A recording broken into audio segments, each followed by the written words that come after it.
C'est le football et le Barça justement a exercé peut-être pas le meilleur football de la saison contre le Real Valladolid, mais en tout cas on l'espère et comme on a dit depuis cette vidéo, depuis le début de cette vidéo, on espère un beau football contre l'Inter de Milan et contre le Real Madrid lors du Classico le 11 mai. Bonjour à tous, bienvenue dans une nouvelle vidéo sur Nustiki Taka. Le Barça s'est imposé par 2-1 au stade José Zorrilla lors de cette 34e journée de Liga face au Real Valladolid. Alors forcément c'était un rendez-vous important pour les joueurs de Hansi Flick juste avant le Classico qui se dessine justement le 11 mai et c'était important d'avoir les 3 points puisque demain le Real Madrid affrontera justement le Celta Vigo au Santiago Bernabéu et il ne reste que 4 points d'écart entre les deux équipes. Alors je suis avec Sacha. Comment ça va Sacha? Bah écoute, ça va super, tu l'as dit. Bon, écoute, j'espère qu'en vérité, il n'y aura pas 4 points d'écart, mais il y en aura 7 avec la défaite de Madrid demain. Mais il reste surtout 4 matchs. Donc là, vraiment, on est sur le sprint final et on a eu un Barça qui s'est fait peur, je pense, aujourd'hui. Mais en tout cas, non, très heureux et le titre est plus proche que jamais. Le titre est plus proche que jamais, tout proche de moi, j'ai Tanguy. Comment ça va Tanguy? Eh bah écoute, je vois la vie en rose à l'image de mon petit t-shirt. Pas de maillot du Barça ce soir, mais mon petit t-shirt me dit, je me sens bien barcelonais en fait. On est bien. On est bien barcelonais et justement, comme je disais lors de ce début de vidéo, c'était un match quand même important pour le Barça. Certains ici à Barcelone le titraient justement d'un match piège.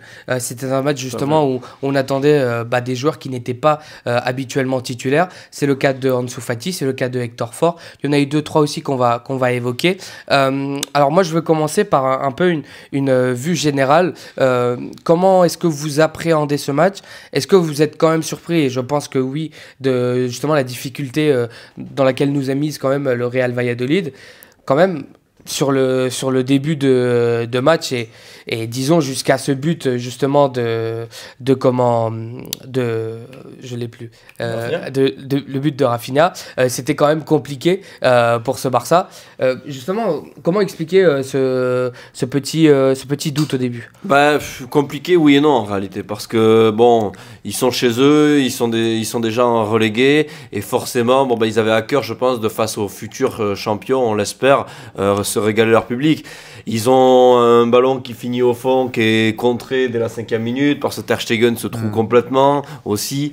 Et au final, après, tu as un Barça qui quand même va vers l'attaque, qui a quand même des occasions, des trucs. Le Valladolid, ils n'ont pas non plus pléthore d'occasions, c'est plus sur la fin de match après où ils essayent quand même de revenir avec certains contres et tout. Bon voilà, c'était un Barça, je pense, qui manquait d'inspiration.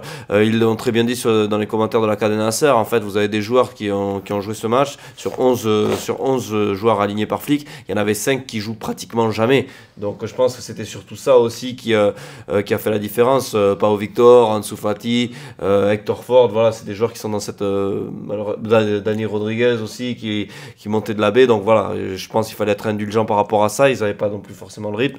Mais je pense que c'est quand même un match qui a été maîtrisé. Et puis les titulaires sont rentrés et de suite on a vu un Barça qui est directement passé devant et qui ne s'est pas trop fait peur. Justement, on a quand même eu peur justement sur cette action de Ter Stegen. On va y revenir un peu en début parce que Ter Stegen revenait après 222 jours quand même, après cette blessure à la Ceramica. Mais un peu comme la question que j'ai posée à Sacha, est-ce que tu as été quand même surpris? Il le disait justement à la Cadena Ser, les commentateurs de Valladolid, de la Cadena Ser, étaient surpris du niveau affiché par le Real Valladolid. Ouais, tout à fait. Surpris, oui et non, parce que ça fait partie en fait des matchs. Enfin, tu te mets à la place de Real Valladolid, t'as rien à perdre en fait. Et puis ça fait partie des équipes. C'est pareil, enfin, ça me rappelle un peu mes années district quand j'étais footballeur. Et puis quand tu jouais des équipes comme ça, fin de tableau, qui a rien à perdre, et ben justement en fait ça prépare un peu la saison prochaine et t'as un peu peut-être des joueurs de Real Valladolid qui avaient envie de se montrer, même si ils vont forcément pas garder tout leur effectif, hein. Je pense à des joueurs comme Raúl Moro qui a fait mal à Hector Ford défensivement. Donc voilà, ils avaient rien à perdre et puis c'est comme une nouvelle saison en fait pour eux et comme enfin Sacha l'a évoqué précédemment, un match de gala. Un match de gala, tout à fait. Et t'as envie de montrer le meilleur de toi-même. Tu joues à 21h le samedi. Tu joues peut-être face au futur champion d'Espagne. Donc, t'as envie de tout donner, et puis il y a plus de gens qui te regardent. Donc c'est logique. C'est sûr, tous les yeux des supporters et des amoureux du football étaient sur ce match-là contre le Real Valladolid. Et tous les yeux étaient rivés aussi sur un homme, Marc-André Ter Stegen, qui a fait son retour, comme je l'ai dit juste avant, après une longue période de convalescence. Alors le moins qu'on puisse dire quand même, c'est que sur ce but, il peut faire mieux quand même. Oh, ben, il doit faire mieux, en fait, c'est surtout dans l'attitude. C'est un peu ce qu'on reprochait à Iñaki Peña aussi à certains moments. C'est-à-dire que tu peux pas agir comme ça, être autant passif. Et, en fait, et c'est pareil, il est passif, mais en fait, le ballon part sur sa droite et lui, il va sur sa gauche. Je veux dire, au bout d'un moment, il y a des attitudes comme ça, non, c'est juste pas possible. En fait, dans le body language, dans tout ça, on attend bien mieux de Marc-André Ter Stegen. Tu le disais en off, un gardien qui a une telle expérience, il doit quand même se les sentir un petit peu ces ballons-là. Et au final, bien ça le problème. on a senti là vraiment qu'il y avait un joueur qui n'avait plus joué depuis 7 mois. Après, par contre, à mettre à son crédit, un énorme arrêt en fin de match à 2-1 où il étend bien le bras, où il se bouge bien en fait pour taper son premier poteau pour vraiment qu'il n'y ait pas que l'attaquant soit obligé de la croiser. Après voilà, ça reste des arrêts signatures de Marc-André Ter Stegen, ça souvent. Donc voilà, c'est bien pour lui, il a rejoué, mais je pense quand même qu'il vaut mieux Chesney jusqu'à la fin de la saison et après on repartira.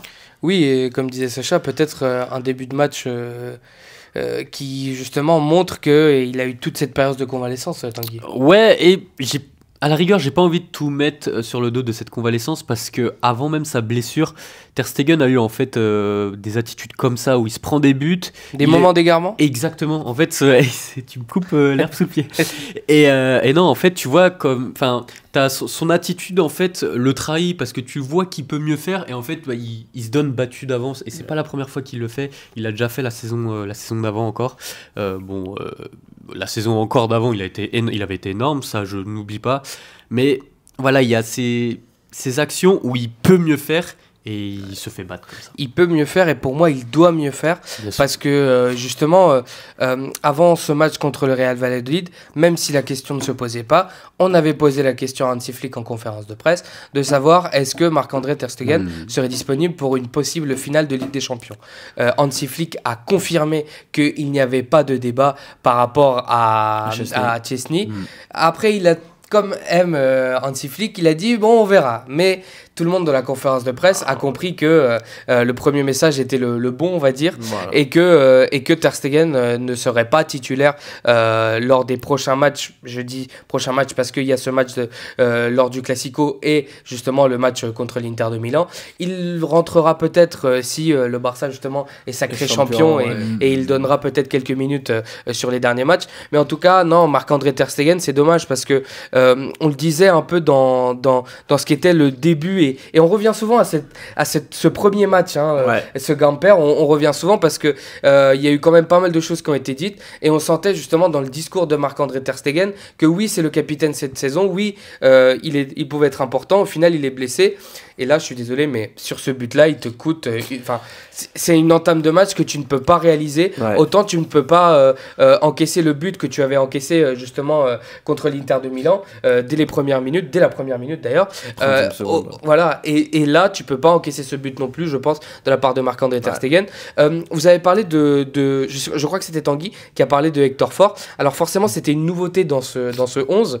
Il faut savoir que Hector Fort peut jouer autant à droite qu'à gauche. C'est un joueur qui a le pied droit, voilà. Ouais. Il a le pied droit, donc parfois on a ce doute sur l'aile gauche.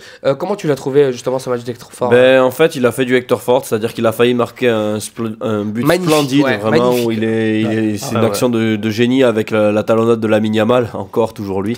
mais voilà, Hector Fort, honnêtement, offensivement, très bien, ça on le sait, il est capable d'apporter beaucoup, il percute, il est capable de vraiment aider son ailier et ça profite à toute l'équipe. Mais par contre, tu l'as très bien dit aussi, Moro il l'a mangé en fait. Il y a 2-3 fois Araujo était vraiment obligé d'aller l'aider parce que sinon notre ami Hector Fort il était complètement aux fraises et tu te dis que si tu es aux fraises là face à ce Valladolid, le mettre titulaire dans des matchs un peu plus importants comme l'Inter ou le Classico, c'est juste hors de question parce qu'en fait c'est du suicide. Donc voilà, Eric qui est rentré en fin de match jouera là face à l'Inter. Mais bon, écoute, tu l'as aussi très bien dit en off, Hector Fort c'est un joueur qui jouait en 3ème division l'année dernière. Donc voilà, mine de rien, il est capable d'avoir quelques minutes sur cette fin de saison et c'est bien parce que même si voilà, il y a des choses à corriger dans sa défense, ça vient aussi avec l'expérience, avec la maturité. Donc il faut laisser le temps autant les matchs au match. On voit quand même qu'il a des vraies qualités offensives et ça fait plaisir et je pense que c'est le bon trait d'union en fait avec Gérard Martin qui lui par exemple peut pêcher un peu plus avec ses qualités offensives, mais qui aujourd'hui est MVP et surtout qui fait une très belle passe décisive pour Fermin. C'est magnifique parce que bon, on en parlera de Fermin un peu plus tard, mais justement sur cette entrée de Hector Ford, pas mal de gens, et je parle des supporters, mais nous aussi on pouvait réclamer peut-être un peu plus de protagonisme pour Hector Ford. Comme je disais avec Marc-André Ter Stegen, c'est un match quand même qui compte pour ce genre de joueurs qui n'ont pas l'habitude de jouer, et au final moi je pense que la partition et ce qu'a proposé Hector Ford, c'est en tout cas le Hector Ford qu'on connaît, avec ses limites mais avec ses qualités justement. Clairement, offensivement il peut être que Barça compatible quand on voit son activité, ses appels, sa qualité technique, comme on l'a évoqué avec l'action où il fait la différence il fait la différence tout seul, il bute sur le poteau. En fait, je me dis, si vraiment il améliore son rendement défensif, ça peut vraiment être un top player en fait, Hector Ford. Et en fait, ce que je lui reproche, c'est que même en première mi-temps, c'est sur les premiers efforts des contre-attaques, il s'arrête en fait, on le voit s'arrêter alors qu'il pourrait faire les efforts. En fait, c'est sur ces phases-là où il doit vraiment s'améliorer et c'est vraiment la clé de sa progression en fait. Et je pense qu'il le sait, Hansi Flick va lui dire aussi. J'espère qu'il aura d'autres matchs pour son trait. Donc c'est sûr, pour les gros, maintenant, c'est un peu juste défensivement évidemment. Mais ça fait partie de son apprentissage, il avait un bon client en face de lui, il va retenir des choses et je suis optimiste par la suite pour ce joueur. Vraiment. Forcément, je pense que aussi on avait la loupe mise sur Hector Ford après la blessure de Jules Koundé. C'est forcément un débat qui se pose. Alors pour moi... comme on disait un peu, on se faisait le débat un peu en off.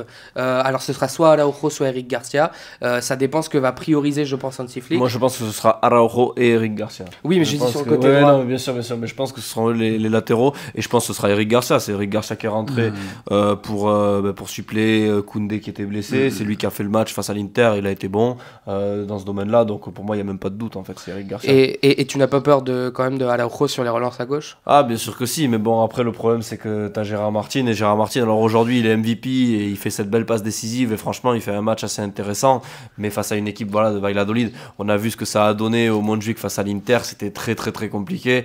Donc moi voilà, Araujo c'est aussi un joueur qui aujourd'hui par exemple a été très juste dans ses interventions, on sent que physiquement il a retrouvé un niveau intéressant. Il ne faut pas oublier que lui il n'a pas fait la pré-saison non plus, il s'était blessé avec l'Uruguay, donc tu le traînes ça un peu, il avait un avenir un peu incertain, on sait toujours pas ce qu'il va faire, donc saison un peu compliquée, mais on sent que sur cette dernière ligne droite, on a quand même un Araujo avec son meilleur visage. Il n'a pas le niveau pour être titulaire dans cette charnière quand on voit les performances de Cubarsí ou d'Inigo Martinez, mais je pense que c'est un joueur qui peut vraiment t'apporter, surtout qu'en plus on l'a vu face à l'Inter, on est censé parler de Valladolid, mais je veux dire, il y a un déficit de taille énorme en fait au Barça, et Araujo il peut t'apporter ça, et aujourd'hui vraiment, il avait toute cette hiérarchie, un peu comme on dit en Espagne. Ouais, cette hiérarchie. Ouais. Exactement. Ouais, justement, est-ce que pour toi aussi c'est clair que Araujo sera titularisé Ouais, oui, clairement. Enfin, je veux dire, les deux quoi. Ouais, les deux seront présents.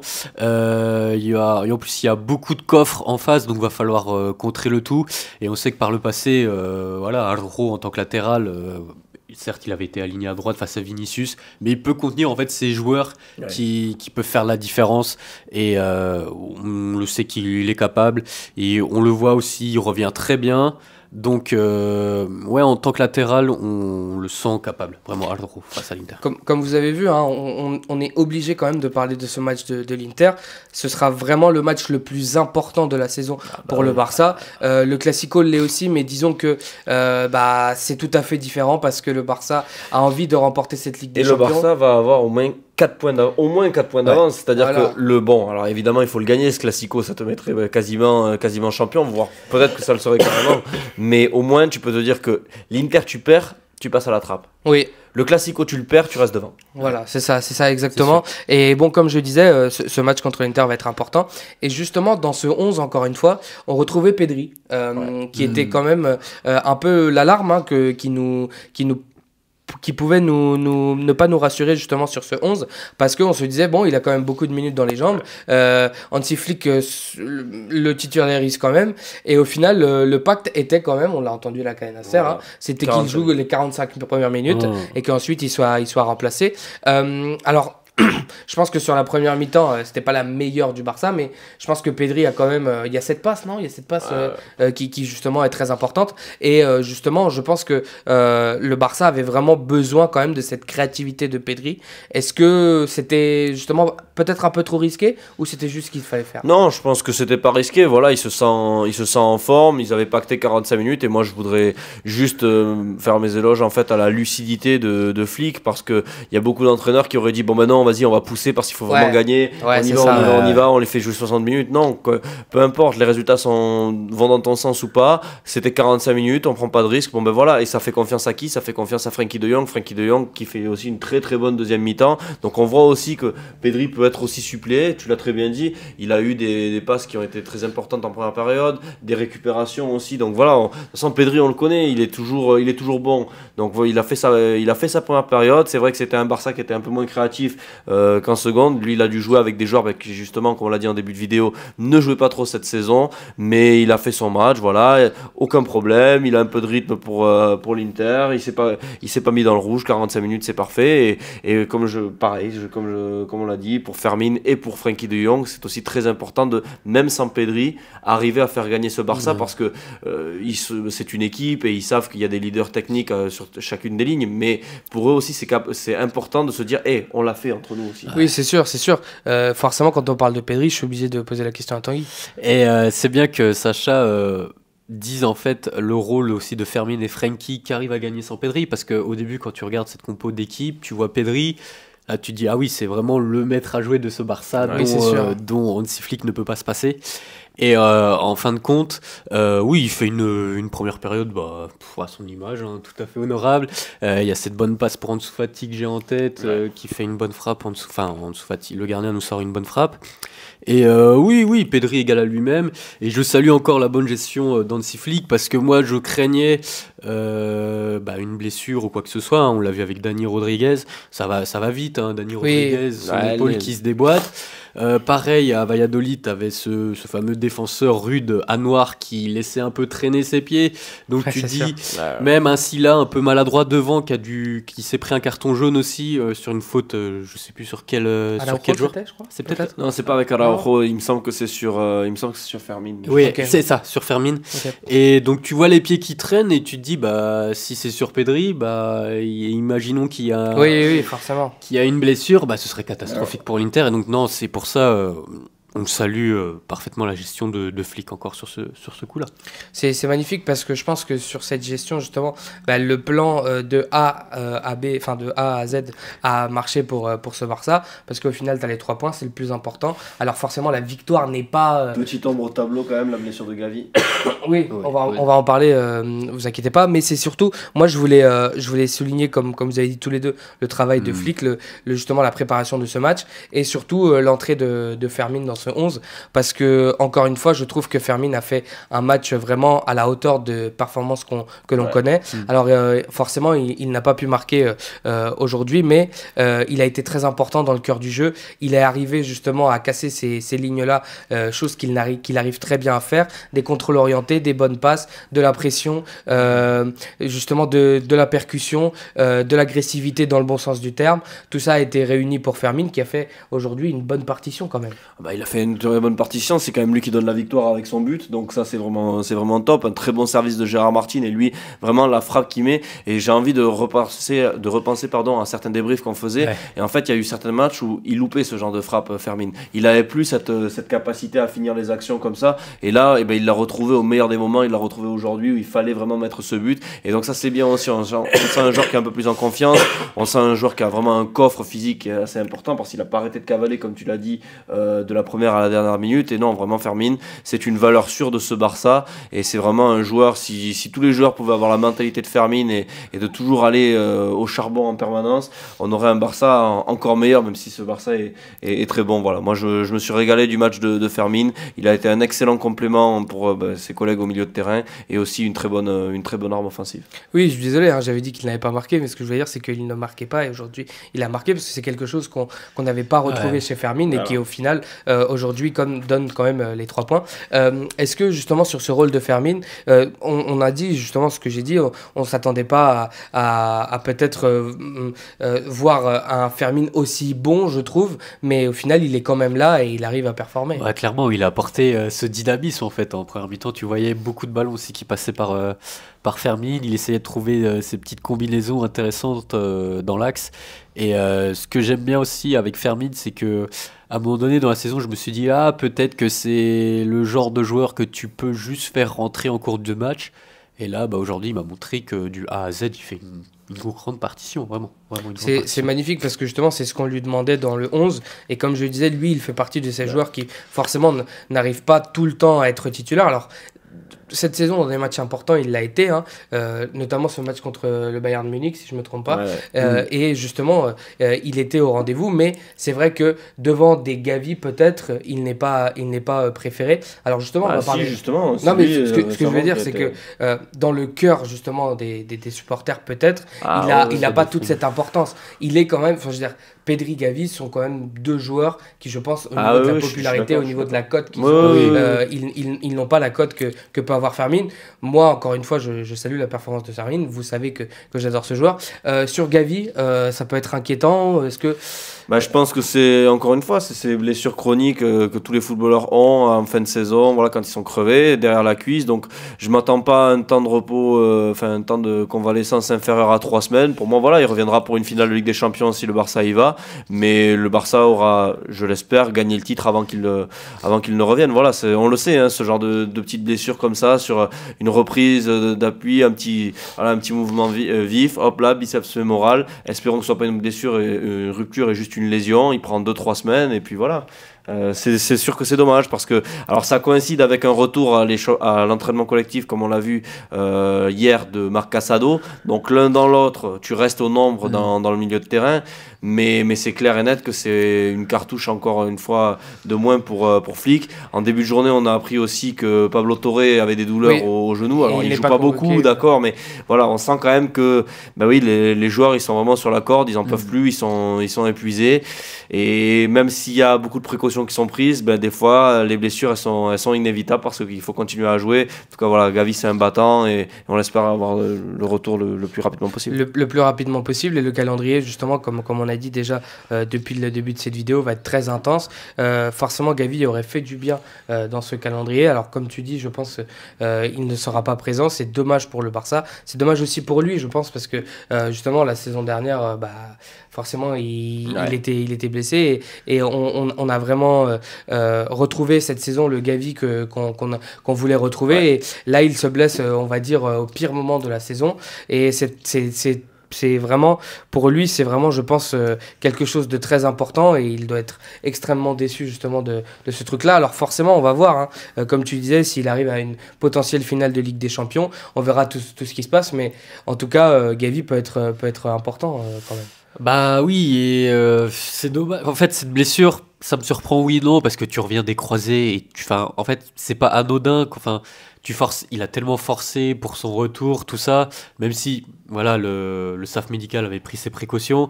Mais en fait, après les croisés, tu travailles énormément d'autres muscles. Et ça peut vite arriver, le fait là, on parle de biceps fémoral. C'est pas surprenant, ça va très vite, une reprise d'appui. Et pour cette fin de saison, c'est assez dommageable. Voilà, certes, Casado va revenir, mais vraiment, on a vraiment besoin de tout le monde jusqu'à la fin, parce que, on l'a dit, ça tire sur la corde. Donc, c'est dommageable quand même.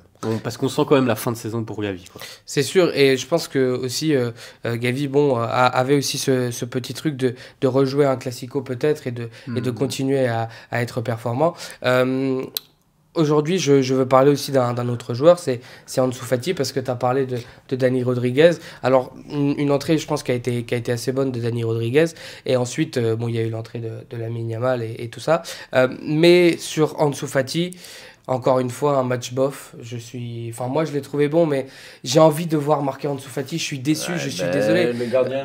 Ouais, mais Je sais pas, en fait, j'ai l'impression que je vais jamais être satisfait avec Ansu Fati. En fait, il nous a montré tellement de choses que on ne peut pas oublier toutes les choses qu'il nous a montrées. Et aujourd'hui, quand tu compares, et c'est inévitable, je sais qu'il revient de longues blessures, il a eu 4 ou 5 opérations, il est revenu, il s'accroche et tout, mais je ne peux pas m'empêcher de penser à ce joueur qui était Ansu Fati et qui aujourd'hui n'arrive plus à trouver le chemin des buts. Non, il est que l'ombre de lui-même. Après, il a essayé, voilà, il a été disponible pour Pedri, il était intéressant dans ses mouvements, il comprend le jeu de l'équipe. Maintenant, ben, c'est un peu soft quoi devant les cages. Alors bon, Surtout face à Valladolid. On parlera pas du joueur soft par excellence encore aujourd'hui qui nous a gratifié d'une entrée absolument phénoménale. Mais non, ouais, pour Ansu Fati, c'est dommage parce que il a cette belle frappe, le gardien se détend bien. Voilà, on sent qu'il essaie d'apporter. Ça, malheureusement, ça le fait pas. Bon, on s'achemine vers une fin d'aventure pour lui au Barça. Oui. Après, voilà, Dani Rodriguez, t'en as vite fait un peu parler. Je pense qu'on va pas non plus passer 15 ans sur lui. Bon, c'était sa première. Voilà, c'est dommage pour lui aussi. C'est dommage pour lui aussi. Après, bon, j'ai quand même noté que il était pas prêt encore pour ce niveau-là. Moi, je trouve Dani Rodriguez, ouais, il est hyper cuté, mais c'était quand même assez un peu brouillon, tout ça. Donc, je sais pas. Pau Victor, lui, de son côté, bon, ben, il a essayé de faire ce qu'il pouvait. Il a tenté une retournée. Il a été bon de la tête. Il est arrivé à prendre son défenseur dans ce duel-là.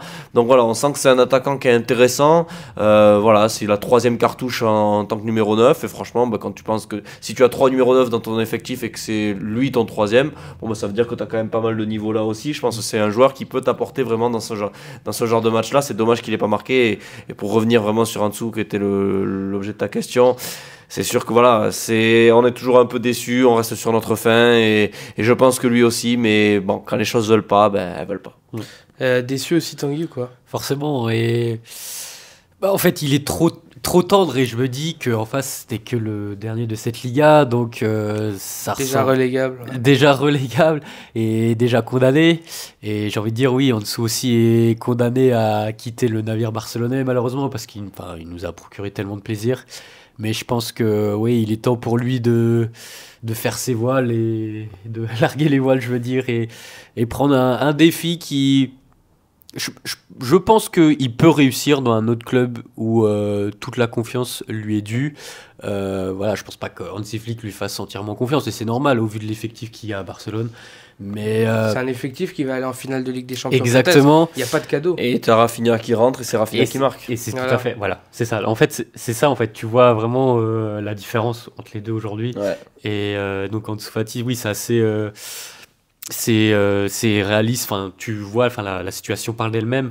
Mais oui, enfin, je suis convaincu qu'il peut faire une petite carrière à côté en dehors de Barcelone, mais voilà, je pense qu'il doit quitter les voiles, quoi.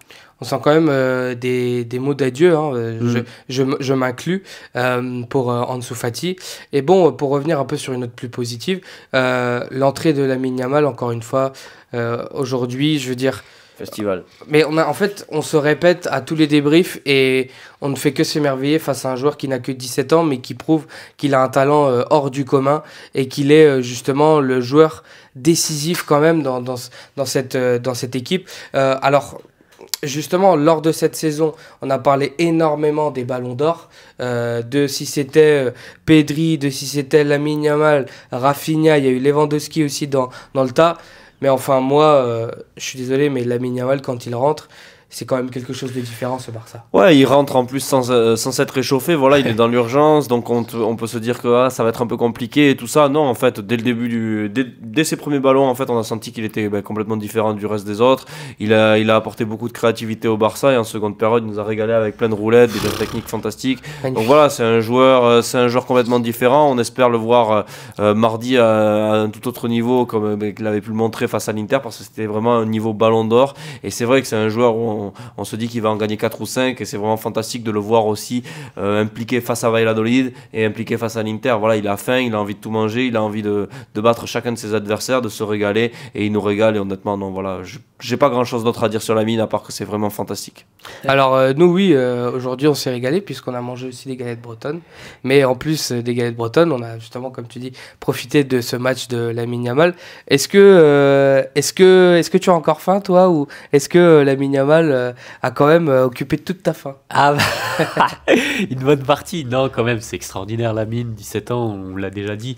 Mais en fait, moi, ce qui me fascine chez lui, c'est que tout ce qui est le plus difficile, enfin, il le rend facile, tu vois, les roulettes dans le bon tempo, la passe par-dessus la défense, je sais même pas comment il fait.